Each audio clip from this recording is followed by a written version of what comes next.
So let's start with a clinical vignette. A 36-year-old female, she complains of right thigh pain, and it began after she bumped into a table. Since then, right thigh has become more swollen and tender as well. Okay, and she does not take any medications. Okay, and there is no history of bleeding disorder in family. No history of bleeding disorder in family.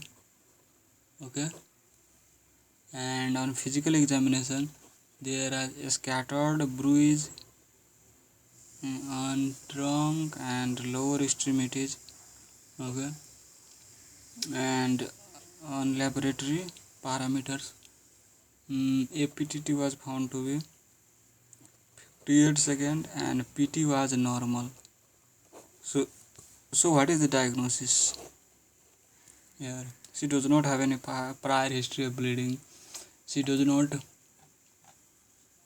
no prior history of bleeding. This is the first time, and no family history.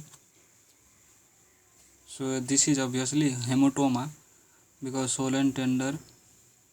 Okay, and scattered bruises. So there is right thigh hematoma. There is some bleeding disorder going on, but what type of bleeding disorder is it? Is it von Willebrand disease? Because it is APTT is elevated. Since APTT is elevated, you think it is intrinsic pathway is involved, and intrinsic pathway causes maybe hemophilia A, B, von Willebrand disease. Okay, so if it is von Willebrand disease, then there should be prior history. Since she is 36-year-old and no prior history, and in these cases there should be family history as well, but there is no family history. So there may be some acquired disorder, don't you think so? There may be acquired hemophilia in this case. Yes, acquired hemophilia. Have you heard about this terminology, acquired hemophilia? Acquired hemophilia.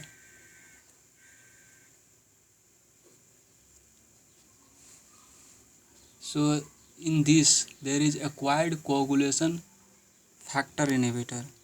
It is the result of acquired coagulation factor inhibitor, and examples of coagulation factor inhibitor include coagulation factor inhibitors include antiphospholipid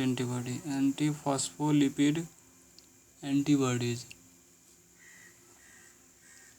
inhibitors of factor 8, 9, 11. Okay, so antibodies to factor 8.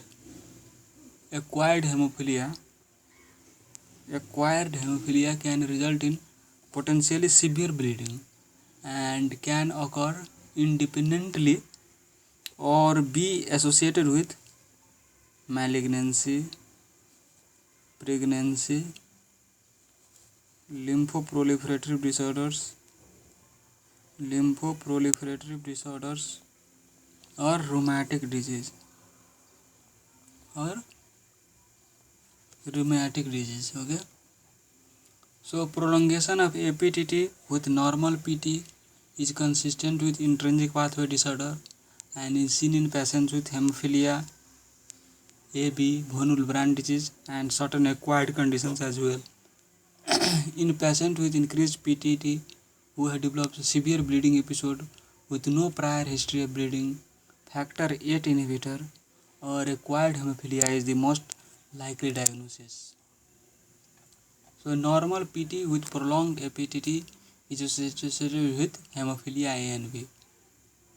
Okay, and this X-linked recessive disorder results from deficiency of factor 8 or 9 respectively, this hemophilia A and B, and this patient has no previous history of bleeding suggestive of